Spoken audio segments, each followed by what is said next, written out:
नमस्कार, गिरिडीह के लोकप्रिय न्यूज चैनल सिटी न्यूज में आप सभी दर्शकों का स्वागत है। अभी तक की तमाम खबरों को लेकर मैं निशा बर्नवाल। तो चलिए खबरों में आगे बढ़ते हैं और नजर डालते हैं आज के हेडलाइंस पर। बगोदर पुलिस ने झरीपुल के समीप किया मिनी शराब फैक्ट्री का उद्भेदन। अवैध शराब के साथ शराब बनाने की सामग्रियां हुई जब्त। एसडीपीओ ने की प्रेस वार्ता, बताया लगभग 5 लाख रुपए मूल्य की सामग्रियां हुई है बरामद। संपूर्ण लॉकडाउन को लेकर पुलिस सख्त पहरे में रहा पूरा शहर। जगह जगह पुलिस ने चलाया अभियान। बेवजह निकलने वालों का कटा चालान। दुकान प्रतिष्ठानों पर रही पुलिस की पैनी नजर। पचंबा के केडिया धर्मशाला की जमीन पर आवास योजना की स्वीकृति का हुआ खुलासा। धर्मशाला ट्रस्ट के आवेदन पर शुरू हुई कार्रवाई। नगर निगम पर गलत तरीके से जमीन पर आवास बनाने की स्वीकृति देने का लगा आरोप। और संपूर्ण लॉकडाउन के दौरान बनियाडीह तालाब में मछली मार रहे लोगों को पुलिस ने खदेड़ा। कोरोना गाइडलाइंस की उड़ाई जा रही थी धज्जियां। पुलिस ने कही कार्रवाई की बात।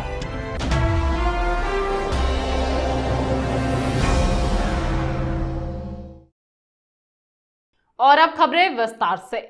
बगोदर पुलिस ने झरीपुल के समीप छापेमारी कर नकली मिनी शराब फैक्ट्री का उद्भेदन किया है। इस दौरान पुलिस ने केमिकल, झारखंड सरकार उत्पाद विभाग का फर्जी स्टिकर, शराब की बोतलें व भारी मात्रा में शराब जब्त किया है। बताया गया कि जल्द ही फैक्ट्री के मालिक और इस पेशे से जुड़े लोगों को गिरफ्तार कर लिया जाएगा। बगोदर पुलिस ने झरीपुल के समीप छापेमारी कर एक अर्धनिर्मित बंद पड़े मकान में चल रहे नकली शराब के मिनी फैक्ट्री का उद्भेदन किया है। यहां से नकली शराब बनाने का केमिकल, झारखंड सरकार उत्पाद विभाग का फर्जी स्टिकर, शराब की बोतलें, रैपर, ढक्कन और भारी मात्रा में तैयार शराब जब्त किया गया। बगोदर एसडीपीओ नौशाद आलम ने रविवार को आयोजित प्रेस कॉन्फ्रेंस में यह जानकारी देते हुए बताया कि गुप्त सूचना के आधार पर बगोदर थाना प्रभारी सरोज सिंह चौधरी के नेतृत्व में शनिवार की रात्रि यह कार्रवाई की गई, जिसमें बाजार के अनुमानित 5 लाख रुपए की नकली शराब बनाने के सामान और एक टाटा मैजिक गाड़ी भी बरामद की गई। पुलिस मामले के अनुसंधान में जुटी है। जल्द ही मिनी शराब फैक्ट्री के मालिक और इस पेशे से जुड़े लोगों को गिरफ्तार कर लिया जाएगा। गुप्त सूचना प्राप्त हुई थी कि झरीपुल के आसपास एक अवैध शराब की मिनी फैक्ट्री संचालित है। इसी के सत्यापन हेतु थाना प्रभारी बगोदर के नेतृत्व में एक टीम गठित कर भेजी गई थी, जिन्होंने सूचना का सत्यापन करते हुए छापामारी किया। तो छापामारी के क्रम में अर्धनिर्मित मकान से लगभग 316 लीटर नकली शराब, जो 16 से 91 बोतल में थी, 100 लीटर स्पिरिट और लगभग 1100 पीस खाली बोतल, रॉयल स्टैग, मैकडोवेल और झारखंड एक्साइज का डुप्लीकेट स्टिकर आदि बरामद किया गया है। जो नकली शराब बरामद किया गया उसके बाज़ार में कीमत लगभग 4 से 5 लाख का अनुमान लगाया जा रहा है। और इसमें एक टाटा मैजिक वाहन को भी जब्त किया गया है। वहाँ से गिरफ्तारी अभी तक गिरफ्तारी नहीं हुई, इस पे विधिवत कार्रवाई की जा रही है। 36 घंटे के संपूर्ण लॉकडाउन को लेकर गिरिडीह पुलिस पूरी तरह से मुस्तैद नजर आई। लॉकडाउन का कड़ाई से पालन कराने को लेकर पुलिस बल ने शहरी क्षेत्र का भ्रमण किया। इस दौरान अनावश्यक सड़क से गुजरने वाले वाहन चालकों से कड़ी पूछताछ की गई और अनावश्यक कारणों से घूम रहे लोगों का चालान काटा गया। संपूर्ण लॉकडाउन का पालन कराने को लेकर रविवार को गिरिडीह पुलिस खूब तत्पर नजर आई। इस दौरान टावर चौक समेत जगह जगह वाहनों को रोककर चालकों से कड़ी पूछताछ की गई। असल में सरकार ने शनिवार शाम 4 बजे से सोमवार सुबह 6 बजे तक 36 घंटे का संपूर्ण लॉकडाउन लगा रखा है। इस दौरान आवश्यक सेवाओं को छोड़कर सभी दुकानें पूरी तरह से बंद रही। लॉकडाउन का कड़ाई से पालन कराने को लेकर पुलिस प्रशासन भी पूरी तरह से तत्पर नजर आई। नगर थाना प्रभारी आर.एन. चौधरी के नेतृत्व में पुलिस लगातार शहरी क्षेत्र का भ्रमण करती रही। वहीं शहरी क्षेत्र के विभिन्न चौक चौराहों पर पुलिस बल तैनात किए गए हैं। सड़क से गुजरने वाले सभी 2 पहिया व 4 पहिया वाहनों को रोककर चालकों से कड़ी पूछताछ की जा रही है। जो लोग सही कारण बता रहे हैं उन्हें जाने दिया जा रहा है, अन्य वाहनों का चालान काटा जा रहा है। इस बाबत थाना प्रभारी आर.एन. चौधरी ने कहा कि मेडिकल सेवा, पेट्रोल पंप व रसोई गैस दुकानों को छोड़कर सभी दुकानें पूरी तरह से बंद हैं।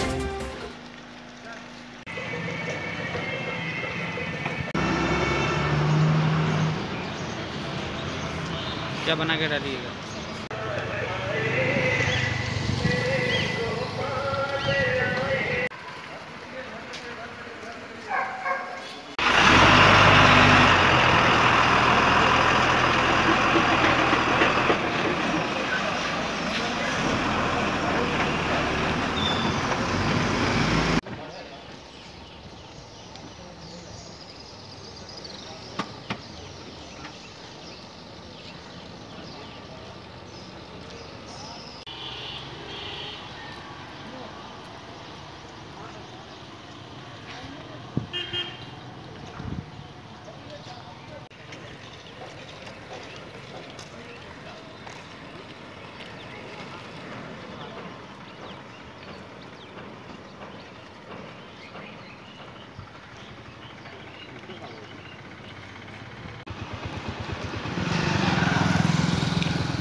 पास है ना सही।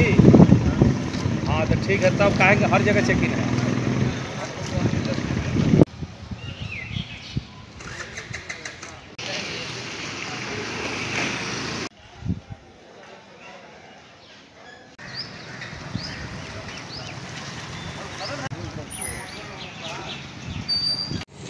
सरकार द्वारा दिए गए निर्देश के आलोक में लॉकडाउन के अनुपालन से संबंधित कार्रवाई की जा रही है। शहर के विभिन्न चौक चौराहों, इम्पोर्टेंट गली में बल की प्रतिनिधि की गई है ताकि किसी भी वैसे असामाजिक तत्व, चाहे वैसे व्यक्ति जो बिना काम के घर से बाहर निकल रहे हैं, उनका परिचालन रोका जा सके।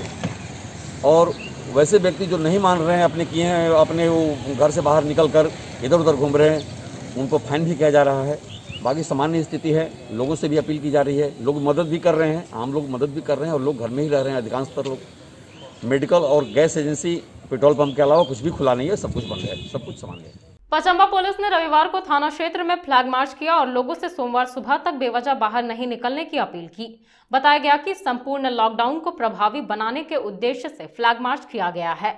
इधर इंस्पेक्टर प्रेम रंजन उरांव ने लॉकडाउन का उल्लंघन करने वाले वाहनों का चालान काटा। संपूर्ण लॉकडाउन को प्रभावी बनाने के लिए पचंबा पुलिस ने क्षेत्र में फ्लैग मार्च किया और लोगों को सोमवार सुबह तक बेवजह घर से बाहर नहीं निकलने की हिदायत दी। इस दौरान आवश्यक सेवाओं को छोड़कर तमाम दुकानों को भी बंद रखने का निर्देश दिया गया था। यहां पुलिस उपाधीक्षक संजय राणा, इंस्पेक्टर अनिल, थाना प्रभारी नीतीश कुमार, एसआई सुधीर सिंह समेत दल बल के साथ पचंबा थाना क्षेत्र में फ्लैग मार्च करते हुए सड़क पर आवागमन करने वाले वाहनों को हिदायत देकर पुनः उसी रास्ते वापस कर दिया गया। वहीं दूसरी ओर इस तालाबंदी का उल्लंघन करने वाले वाहनों का पचंबा पुलिस सहायता केंद्र के समीप यातायात पुलिस इंस्पेक्टर प्रेम रंजन उरांव द्वारा चालान काटकर संपूर्ण तालाबंदी का पालन करने को कहा गया। इधर बिना वजह बिना मास्क के घूमने वाले लोगों को तालाबंदी का पालन करने को लेकर सख्त चेतावनी दी गई। बताया गया कि दिशा निर्देशों का उल्लंघन करने वाले व्यक्तियों, प्रतिष्ठानों, संस्थाओं के विरुद्ध आपदा प्रबंधन अधिनियम एक्ट 2005 की धारा 51 से 60 के तहत एवं भारतीय दंड संहिता 1860 के सेक्शन 188 के तहत सख्त कानूनी कार्रवाई की जाएगी। इन इलाकों में पुलिस उपाधीक्षक महोदय मुख्यालय 1 सर, ट्रैफिक इंस्पेक्टर सर और सर्किल इंस्पेक्टर सर के नेतृत्व में आज पूरा क्षेत्र में सख्ती से अनुपालन कराया जा रहा है। संपूर्ण लॉकडाउन के मद्देनज़र जो भी व्यक्ति बिना किसी कामकाज के रोड पर निकल रहे हैं, उन्हें ट्रैफिक थाना की ओर से चालान भी काटा जा रहा है।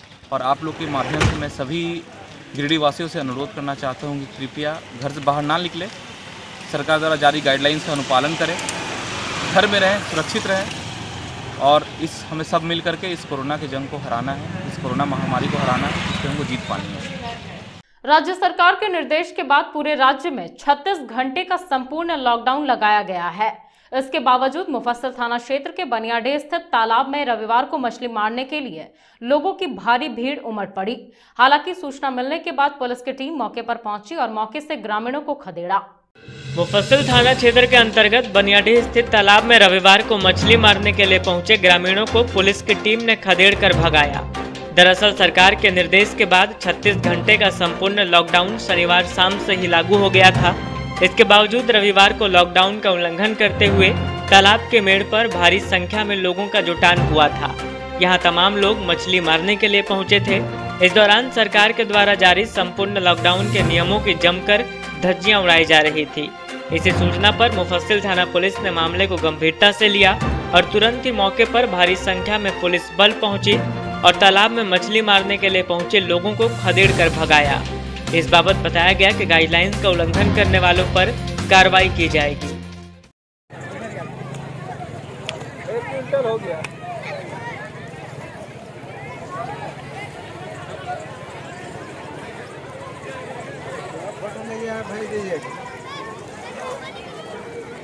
आप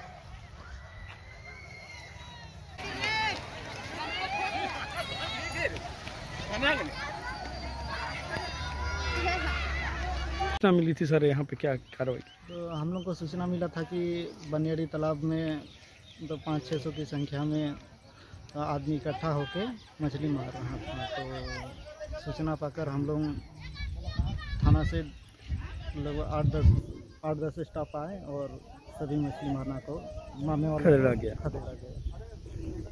क्या नाम है सर आप? गुरुचरण माली।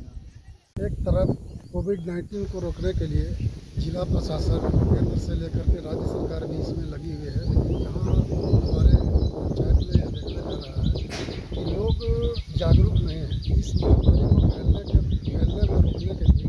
जहाँ पूरे सरकार, पूरा अंतर शंत्र, पूरे पुलिस महकमा लगी हुई है और यहाँ जागरूकता की कमी होने के कारण हमारे इस सार्वजनिक तालाब है जिसमें लोग लगभग 500 की संख्या में मछली मार रहे हैं।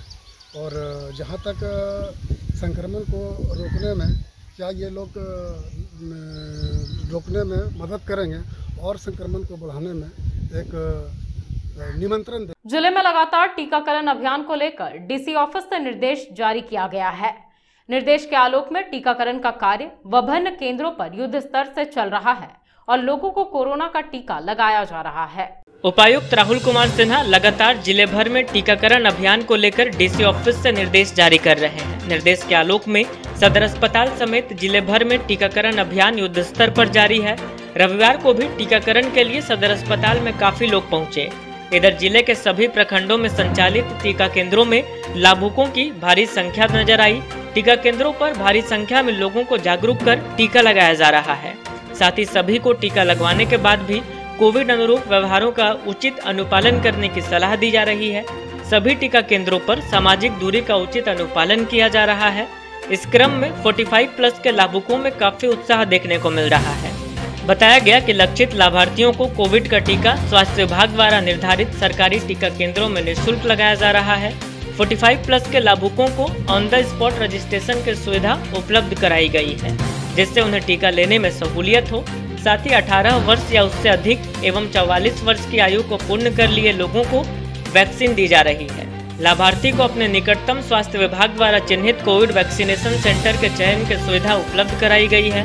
वहीं उपलब्ध समय स्लॉट में अपनी सुविधानुसार टीकाकरण की तिथि का चयन करने की सुविधा भी दी जा रही है। बताया गया कि लाभार्थी द्वारा भारत सरकार से अधिकृत ऐप, वेबसाइट, कोविन पोर्टल पर ऑनलाइन पंजीकरण करना जरूरी है। फायर एंड सेफ्टी को लेकर जिले के तमाम अस्पतालों में व्यवस्थाओं की जांच पड़ताल की जा रही है। इसी कड़ी में रविवार को सदर अस्पताल में भी जांच की एक टीम पहुंची और अस्पताल का निरीक्षण किया। बताया गया कि निरीक्षण के दौरान जो कमियां पाई गई उसे वरीय अधिकारियों के समक्ष रखा जाएगा। फायर एंड सेफ्टी व्यवस्था की जांच के लिए रविवार को एक टीम सदर अस्पताल पहुंची और पूरे अस्पताल का मुआयना कर अग्निशमन को लेकर जांच पड़ताल की।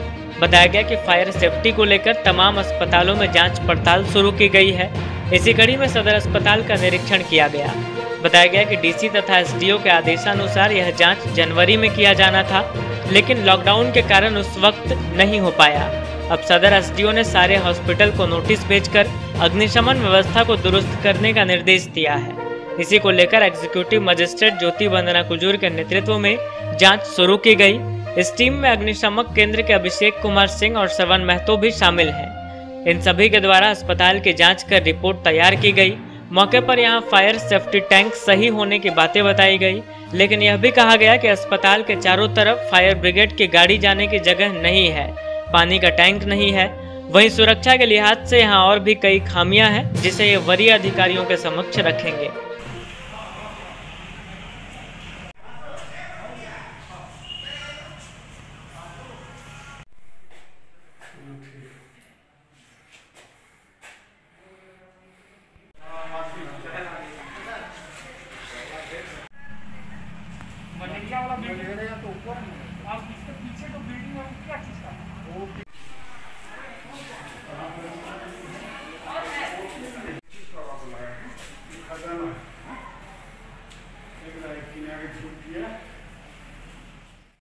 हैं, क्या क्या कमी पाए, क्या सही है?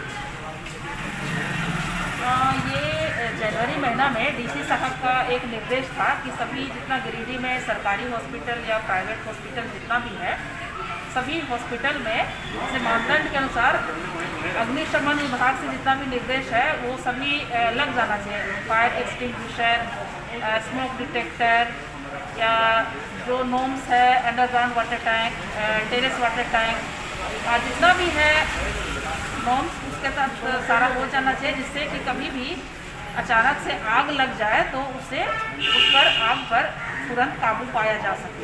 तो ये जनवरी में सभी हॉस्पिटल्स को एक नोटिस डीसी साहब के निर्देश के बाद अनुमंडल पदाधिकारी के द्वारा सभी हॉस्पिटल में, प्राइवेट और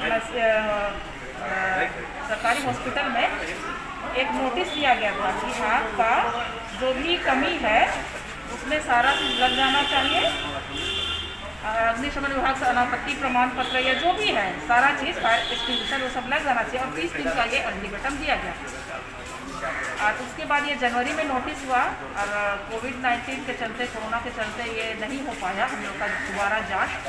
तो अभी ये फिर से निर्देश प्राप्त है अनुमंडल पदाधिकारी को से। हम लोग वही देख रहे हैं कि इन लोग क्या क्या लगाए हैं, नहीं लगाए।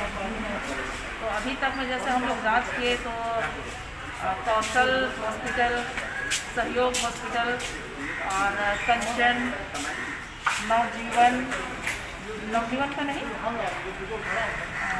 और एक कहीं का था, इन लोग का अभी तक सारा काम हो चुका है। बाकी जगह अभी काम नहीं हुआ है। सरकारी हॉस्पिटल में भी, प्राइवेट में भी कुछ काम अभी शुरू हुआ है, लेकिन सभी जगह काम नहीं किया। टीबी हॉस्पिटल में भी काम जो कंप्लीट हुआ। अब यहाँ सदर में निरीक्षण किया, यहाँ पे क्या क्या कमियाँ मिली आपको? सदर हॉस्पिटल में तो अभी तक ये लोग फिर सिर्फ रिफिलिंग ही करवाए हैं। जो फायर एक्सटिंग्विशर था ना, एक्सपायर्ड था, वो इन लोग अभी तक तो ये जो ब्लॉक ए, ब्लॉक बी में देखे तो वो सिर्फ अभी एक्सपायर्ड जो था वो रिफिलिंग केवल हुआ। और क्या क्या होना चाहिए था यहाँ? अभी तो यहाँ तो बहुत सारा काम ये जो है उसमें जैसे इनको रहना चाहिए था अंडरग्राउंड वाटर टैंक, वो नहीं है। टेरेस वाटर टैंक वो नहीं है। धूम्रपान निषेध का सिंबल जो रहता है, फायर स्टेशन, फ़ोन नंबर वो है। मेन गेट का चौड़ाई रहना चाहिए, कनिष्ठ चालक ऊपर में रहना चाहिए, ये नहीं है। और फायर एक्सटिंग्विशर बोले वो रिफिलिंग हो गया। बाकी fire pump, fire smoke detector, rising system, fire bucket, fire boot, wet rise system, sprinkler, ये सब नहीं है यहाँ भी। सिर्फ उसका रिफिलिंग करा दिया है फायर एक्सटिंग्विशर सदर हॉस्पिटल। बाकी अब हम लोग गांडे और बेंगाबाद में कल करेंगे। यहाँ हम लोग 3 दिन से गिरिडीह टाउन में कर रहे हैं। झारखंड सरकार ने राज्य के 6.5 लाख स्कूली बच्चों को साइकिल देने का निर्णय लिया है। गिरिडीह विधायक सुदिव्य कुमार सोनू ने राज्य सरकार के इस फैसले का स्वागत किया और इसके लिए मुख्यमंत्री और कल्याण मंत्री को धन्यवाद दिया।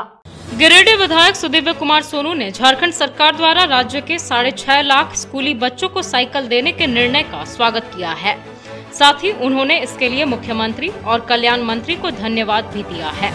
टुंडी रोड स्थित अपने आवासीय कार्यालय में विधायक ने कहा कि सरकार के इस फैसले से पूरे राज्य भर के स्कूली छात्र छात्राओं को काफी राहत मिलेगी और उनका पठन पाठन सुगम हो सकेगा। गौरतलब है कि झारखंड सरकार के कल्याण विभाग में राज्य भर में 6.5 लाख साइकिल 8वीं और 9वीं के बच्चों को बांटने का निर्णय लिया है। विधायक इसी फैसले पर अपनी प्रतिक्रिया देते हुए मुख्यमंत्री हेमंत सोरेन और कल्याण मंत्री चंपई सोरेन को साधुवाद दिया है। झारखंड सरकार के कल्याण विभाग के द्वारा 8वीं और 9वीं के सभी छात्रों को 6.5 लाख साइकिल बांटने का निर्णय स्वागत योग्य है। स्कूल जाने वाले बच्चों के प्रोत्साहन हेतु साइकिलें अगर बच्चों को मिलती हैं राज्य सरकार के द्वारा, तो निश्चित रूप से बच्चों को भी यह प्रतीत होगा कि सरकार इस कोरोना काल में भी उनकी स्कूली शिक्षा के प्रति सचेष्ट है। मैं आपके माध्यम से आदरणीय चंपई सोरेन जी को, माननीय मुख्यमंत्री हेमंत सोरेन जी को धन्यवाद देना चाहूँगा कि उन्होंने एक बड़ा नीतिगत फैसला इस कोरोना काल में लिया है और झारखंड के भविष्य हमारे नौनिहालों का शिक्षा के प्रति उत्साह और ललक बरकरार रहे, इसके लिए जो कदम उठाया है इसके लिए वो धन्यवाद के पात्र है। गांडे थाना क्षेत्र के लोहारी गांव के पास दो मोटरसाइकिलों के बीच हुई टक्कर में जोकटिया गांव निवासी सुरेश तिवारी घायल हो गए। घायल को इलाज के लिए सदर अस्पताल लाया गया, जहां से प्राथमिक उपचार के बाद उन्हें धनबाद रेफर कर दिया गया। गांडे थाना क्षेत्र के लोहारी गांव के पास सड़क हादसे में जोकटिया गांव निवासी सुरेश तिवारी घायल हो गए। रविवार को उन्हें इलाज के लिए सदर अस्पताल लाया गया, जहां से प्राथमिक उपचार के बाद उन्हें धनबाद रेफर कर दिया गया। बताया गया कि सुरेश तिवारी मोटरसाइकिल से अपने गांव से दूसरे गांव जा रहे थे। इसी बीच लोहारी गांव के पास सामने से आ रही एक मोटरसाइकिल से इनके मोटरसाइकिल की टक्कर हो गई। घटना में ये बुरी तरह से घायल हो गए। आसपास के लोगों ने इन्हें नजदीकी स्वास्थ्य केंद्र पहुंचाया, जहां से इन्हें गिरिडीह रेफर कर दिया गया। यहां इलाज करने के बाद उन्हें बेहतर इलाज के लिए धनबाद भेज दिया गया। इनका क्या नाम? सुरेश तिवारी है। पिताजी का नाम सुरेश तिवारी है और उनके पिताजी का नाम स्वर्गीय प्रयाग तिवारी है। कहाँ का रहने वाले हैं? जोकटियाबाद का। कौन सा थाना? गांडा थाना। कहाँ जा रहे थे? कहाँ एक्सीडेंट हुआ? घर से निकले थे और भक्तिया लोहारी स्कूल के पास में एक्सीडेंट हो गया। कहाँ जा रहे थे? कौन सा गाड़ी वाला मारा है? एक बाइक वाला था, उसने मार दिया। फरार है कि पकड़ाया है? वो पकड़ाया? पकड़ा गया। पकड़ा गया। कहाँ का कुछ बताया? कहाँ का रहने वाले? बगल का रहने वाला। बगल का। प्रधानमंत्री आवास योजना को आवंटित करने में गिरिडीह नगर निगम की बड़ी लापरवाही सामने आई है। निगम ने धर्मशाला ट्रस्ट की जमीन को पीएम आवास योजना के लिए आवंटित कर दिया है। इसको लेकर रविवार को उपायुक्त को आवेदन के माध्यम से जांच प्रतिवेदन सौंपा गया और कार्रवाई की मांग की गई। गलत तरीके से पचम्बा के केडिया धर्मशाला की जमीन को नगर निगम ने प्रधानमंत्री आवास योजना के लिए स्वीकृत कर दिया है। इसको लेकर धर्मशाला ट्रस्ट ने जिला प्रशासन से जांच की मांग की है। बताया गया कि प्रधानमंत्री आवास योजना को आवंटित करने में गिरिडीह नगर निगम की बड़ी लापरवाही सामने आई है। दरअसल धर्मशाला ट्रस्ट की जमीन को निगम ने पीएम आवास योजना के लिए आवंटित कर दिया है। इसको लेकर रविवार को अंचल अधिकारी की ओर से उपायुक्त को आवेदन के माध्यम से जांच प्रतिवेदन सौंपा गया। बताया गया कि नगर निगम कर्मियों की जालसाजी से दिनेश कुमार पांडे और नीरज कुमार पांडे ने केडिया धर्मशाला के कुल 41 डिसमिल जमीन में प्रधानमंत्री आवास योजना बना लिया है। गड़बड़ी को देखते हुए धर्मशाला के लोगों ने इसकी सूचना सीओ को दी, जिसके बाद मामले की जांच शुरू की गई। इस दौरान धर्मशाला के प्लॉट की नापी की गई, जिसके बाद पूरा मामला उजागर हुआ। नापी के बाद यह स्पष्ट हुआ कि निगम के पदाधिकारियों और कर्मियों ने प्लॉट की जांच के बगैर ही पेठियाटाड़ के नीरज पांडे और दिनेश पांडे के नाम पर पीएम आवास आवंटित कर दिया है। धर्मशाला के संचालकों की शिकायत पर गिरिडीह उपायुक्त ने संज्ञान लेते हुए निगम के उपनगर आयुक्त राजेश प्रजापति को जल्द से जल्द इस मामले की जांच का आदेश दिया है। मालूम हो कि सदर अंचल के पचम्बा के मंडरडीह मौजा के थाना नंबर 85, खाता नंबर 81 और प्लॉट नंबर 391 केडिया धर्मशाला ट्रस्ट के नाम पर है। प्लॉट का कुल रकबा 1.55 एकड़ में फैला हुआ है, जिसमें रजिस्ट्री डीड से 0.53 एकड़ और 1.2 एकड़ पहले से हासिल है। जबकि इस प्लॉट को गोली पांडे और महाराज पांडे ने शंकर केडिया और सीता केडिया को बेचा था। धर्मशाला के ट्रस्ट विकास केडिया ने बताया कि यह धर्मशाला 1962 ईस्वी से चला हुआ आ रहा है। इन्होंने प्रशासन से अपील की है कि अतिक्रमण तरीके से घर बनाए लाभुक के ऊपर जल्द से जल्द विभागीय कार्रवाई की जाए। साथ ही इस मामले में मिलीभगत करने वाले कर्मचारियों पर भी अविलंब कार्रवाई की मांग की गई है। केडिया जन कल्याण ट्रस्ट की केडिया धर्मशाला पचम्बा में जो 1962 से है और पूरे पचम्बा और गिरिडीह के लोग में अच्छी तरह से ज्ञात है और बहुत शादी विवाह और सामाजिक कार्यक्रम, इलेक्शन की ट्रेनिंग और पहले मोतियाबिंद का ऑपरेशन वगैरह भी लायंस क्लब के द्वारा इसमें हुआ करता था। आज के दिन भी बहुत आसपास के इलाके के लोगों के लिए वो सामाजिक कार्यों के लिए उपलब्ध है। और उस धर्मशाला को 1.55 एकड़ ज़मीन 155 डिसमिल ज़मीन झट्टू पांडे के वंशजों महाराज पांडे और गुल्ली पांडे द्वारा निबंधित केवाला से हासिल है 1947 में और 1949 में। और धर्मशाला का देख ले वहाँ पर बना के भवन बना के कुछ बाग को खाली छोड़ के बाग बगीचा पार्क वगैरह बनाया गया था। अब इधर में क्या हुआ कि हम लोगों ने देखा कि हमारे ज़मीन के ऊपर कुछ लोगों द्वारा पचम्बा के ही कृष्णा पांडे और नूनू पांडे द्वारा अतिक्रमण किया जा रहा है ज़मीन का। हम लोगों ने उनसे कहा तो उन्होंने कहा कि नहीं, आपकी ज़मीन पर हम नहीं बना रहे हैं, हम अपनी ज़मीन पर बना रहे हैं। हम लोगों को शक हुआ तो हमने अंचल में आवेदन देके अपनी पूरी ज़मीन की नापी करवाई। अपनी ज़मीन की नापी करवाई तो उसमें पता चला कि 40 डिसमिल जमीन का अतिक्रमण नूनू पांडे, दिनेश पांडे, नीरज पांडे और उनके परिवार द्वारा कर लिया गया है, जो कि अंचल अमीन की नापी में स्पष्ट आया भी। और उसके बाद फिर हम लोगों ने जब उससे कहा तो वो कहा कि नहीं भाई आपकी ज़मीन नहीं है, हमारी ज़मीन है। हमने कहा ये तो नापी में आया है कि देखिए ये आपकी ज़मीन है, तो बोला नहीं आपकी नहीं है, पूरी ज़मीन हमारी ही है। तब उसके बाद हमने उपायुक्त महोदय को और उप नगर आयुक्त को इसकी सूचना दी और आवेदन दिया कि इन लोगों के ऊपर कार्रवाई की जाए, क्योंकि ये प्रधानमंत्री आवास उन लोगों ने दूसरे की ज़मीन पर बना लिया है। प्रधानमंत्री आवास, हाँ, ये जो उन लोगों ने आवास बनाया है ये प्रधानमंत्री आवास बनाया था। तो चूंकि प्रधानमंत्री आवास जो होता है नगर पालिका द्वारा दिया जाता है, तो हमने उप नगर आयुक्त गिरिडीह नगर निगम को इसकी सूचना दी, आवेदन दिया और उसकी सूचना हमारे डीसी महोदय को भी दी। हम डीसी महोदय का बहुत आभार व्यक्त करते हैं। उन्होंने जनहित का काम, ट्रस्ट की ज़मीन को देखते हुए तुरंत संज्ञान लिया और इसकी जांच कराई। और अब जांच में ये निष्कर्ष निकल के सामने में आया कि वो ज़मीन, ये साबित हो गया है कि उस ज़मीन का 21 डिसमिल पर नीरज पांडे और दिनेश पांडे के द्वारा प्रधानमंत्री आवास बनाया गया है। तो हम अब नगर आयुक्त से यही मांग करते हैं कि जिन लोगों ने भी वहाँ पर बनाया है उनके खिलाफ अविलंब FIR दर्ज कराएं और हमारी ज़मीन को अतिक्रमण मुक्त कराएं। हमें शादी ब्याह जब होते हैं तो क्या होता है कि ज़मीन हमारी असुरक्षित होने के कारण लोग परेशानी उत्पन्न करते, शादी विवाह में बाधा उत्पन्न होती है। जिन लोगों ने भी प्राप्त किया है गैरकानूनी तरीके से, उसकी जांच की जाए, उनके ऊपर FIR की जाए और जिन भी निगम कर्मियों की मिलीभगत इसमें हो उनके ऊपर भी कार्रवाई की। बिरनी थाना क्षेत्र के बिराजपुर गांव में वज्रपात की चपेट में आने से छोटन कुमार पंडित के मौके पर ही मौत हो गई। घटना के बाद मृतक के शव का पोस्टमार्टम सदर अस्पताल में करवाया गया और उसे परिजनों के सुपुर्द कर दिया गया। बिरनी थाना क्षेत्र के बिराजपुर गांव में वज्रपात से छोटन कुमार पंडित की मौके पर ही मौत हो गई। मृतक के शव को पोस्टमार्टम के लिए रविवार को सदर अस्पताल लाया गया। बताया गया कि 17 वर्षीय छोटन कुमार शनिवार देर शाम तालाब की तरफ गया हुआ था। इसी क्रम में बारिश के साथ वज्रपात हुआ, जिससे यह बुरी तरह से झुलस गया। घटना के बाद आसपास के लोग जुटे, तब तक इसकी मौत हो चुकी थी। घटना की सूचना स्थानीय पुलिस को दी गई, जिसके बाद पुलिस ने शव को कब्जे में लेकर उसे पोस्टमार्टम के लिए सदर अस्पताल भेज दिया। रविवार को शव का पोस्टमार्टम कराने के बाद शव को परिजनों के सुपुर्द कर दिया गया। क्या नाम है इसका? छोटन बोल के पुकारते हैं। पिताजी क्या नाम है? बुद्धन पंडित। कहाँ घर है? बिराजपुर। कौन सा थाना? बिरनी थाना। क्या हुआ था? वही तो बोल रहे वज्रपात हुआ गया, घेरे में टाँड़ तरफ किया था, जिसमें बिजली चमक गया, क्या बता नहीं सकते हैं। वहीं पर यह स्पॉट डेट हो गया। स्पॉट डेट हो गया। कब हुआ ये? कल हुआ है 4 बजे। कल शाम को 4 बजे। शादीशुदा था? नहीं। कितना उम्र है? 17 साल तो वही। बेंगाबाद के अधनचुआ में एक तालाब का अतिक्रमण हो रहा है। बताया गया कि इसकी शिकायत पूर्व में उपायुक्त से की गई थी। उपायुक्त के निर्देश के बाद काम को रुकवा दिया गया था, लेकिन रविवार से फिर अतिक्रमण का काम शुरू हो गया। गिरिडीह उपायुक्त को मिले शिकायत और उनके निर्देश के बावजूद बेंगाबाद के अधनचुआ में एक तालाब का अतिक्रमण हो रहा है।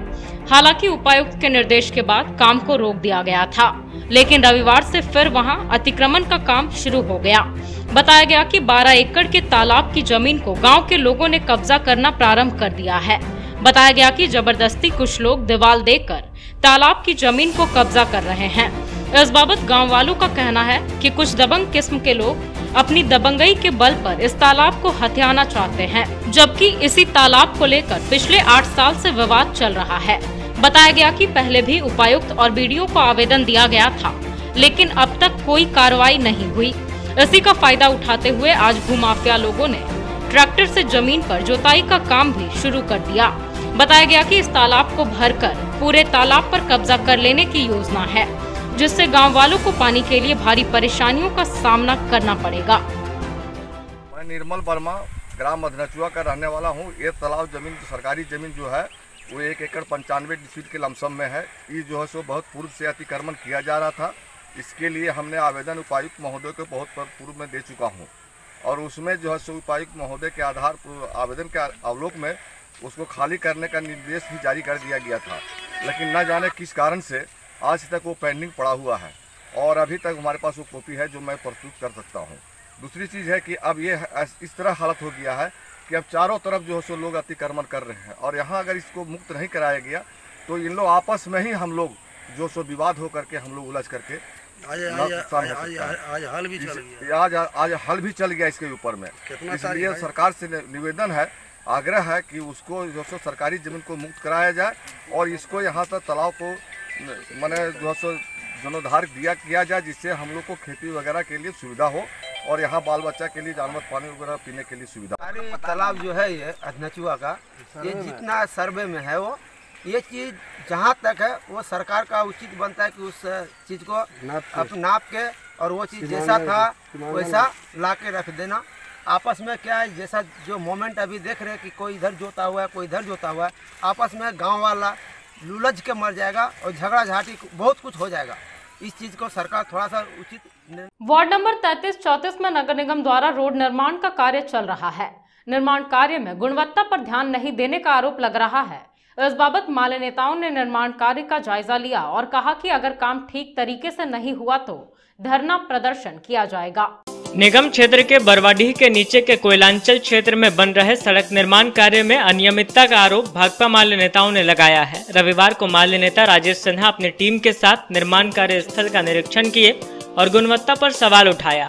बताया गया कि वार्ड 33-34 आदि में नगर निगम के द्वारा रोड का काम चल रहा है, लेकिन यहाँ गुणवत्ता का ध्यान नहीं रखा जा रहा है। श्री सिन्हा ने कहा कि माले नेता मोहम्मद ताज की शिकायत के बाद यह एक्शन मोड में आए। कहा गया कि ठेकेदार कोई भी हो, लेकिन काम बढ़िया करना उनकी प्राथमिकता होनी चाहिए, वरना ये लोग रोड पर बैठेंगे, प्रदर्शन किया जाएगा। माल्य नेताओं ने गुणवत्ता पूर्वक कार्य नहीं होने पर आंदोलन की चेतावनी दी है। अंबरटाड़ में ताज जी का चूँकि ये माले से हैं और इस एरिया को देखते हैं, आसपास देखते हैं, उसी बीच में क्या है कि इसका एस्टिमेट देखना पड़ेगा कि क्या ये गड्ढा करके इस पर मोरम बिछाना था या डायरेक्ट इस पर बिछा देना था। अभी जो देख रहे हैं उसमें क्या है कि डायरेक्ट बिछा हुआ है। जो भी इनके ठेकेदार होंगे नगर निगम से, बढ़िया है, काम हो रहा है, लेकिन इसका एस्टिमेट के अनुसार काम हो। बस अभी सिर्फ जागरूकता के लिए हम लोगों से बात कर रहे हैं और यहाँ के लोगों से, जो भी यहाँ इस एरिया में जहाँ बन रहा है, उन लोगों से भी हम अपील करना चाहेंगे कि जो भी एस्टिमेट है उस आधार पर काम करवाएँ। कोई भी ठेकेदार हो, उनसे कोई लेना देना नहीं, किसी प्रकार का ये है, लेकिन काम हो, ठोस हो, बस ये अच्छी पहल है। ताज जी के नेतृत्व में राजेश सिन्हा जी साथ में आए हुए हैं। हम लोग यहाँ पर रोड का काम चल रहा है जो नगर निगम के द्वारा बनाया जा रहा है, लेकिन इसमें महसूस हो रहा है कि गुणवत्ता की कमी है, जो कि ठेकेदार साहब को थोड़ी सुधारने की ज़रूरत है एस्टिमेट के अनुसार। और जो भी एस्टिमेट है वो जनता के या हम लोग देखेंगे उसको, और फिर जो ठेकेदार है उसके फुल सहयोग के काम करवाएंगे। हम लोग को बस ये कहना है कि जो काम हो रहा है यहाँ पे वो सही ढंग से अच्छे से हो, क्योंकि पिछले बार भी हुआ था तो वो 1 साल भी 2 साल में बरसात में बह गया था, तो फिर आने वाला फिर अभी तो बरसात ही है, तो ऐसा ना हो कि काम हो और फिर वो ठेकेदार के जाते हुए रास्ता रोड भी बह जाए। तो चलते चलते एक बार फिर नजर डालते हैं आज के हेडलाइंस पर। बगोदर पुलिस ने झरीपुल के समीप किया मिनी शराब फैक्ट्री का उद्भेदन। अवैध शराब के साथ शराब बनाने की सामग्रियां हुई जब्त। एसडीपीओ ने की प्रेस वार्ता, बताया लगभग 5 लाख रुपए मूल्य की सामग्रियां हुई है बरामद। संपूर्ण लॉकडाउन को लेकर पुलिस सख्त पहरे में रहा पूरा शहर। जगह जगह पुलिस ने चलाया अभियान। बेवजह निकलने वालों का कटा चालान। दुकान प्रतिष्ठानों पर रही पुलिस की पैनी नजर। पचंबा के केडिया धर्मशाला की जमीन पर आवास योजना की स्वीकृति का हुआ खुलासा। धर्मशाला ट्रस्ट के आवेदन पर शुरू हुई कार्रवाई। नगर निगम पर गलत तरीके से जमीन पर आवास बनाने की स्वीकृति देने का लगा आरोप। और संपूर्ण लॉकडाउन के दौरान बनियाडीह तालाब में मछली मार रहे लोगों को पुलिस ने खदेड़ा। कोरोना गाइडलाइंस की उड़ाई जा रही थी धज्जियां। पुलिस ने कही कार्रवाई की बात।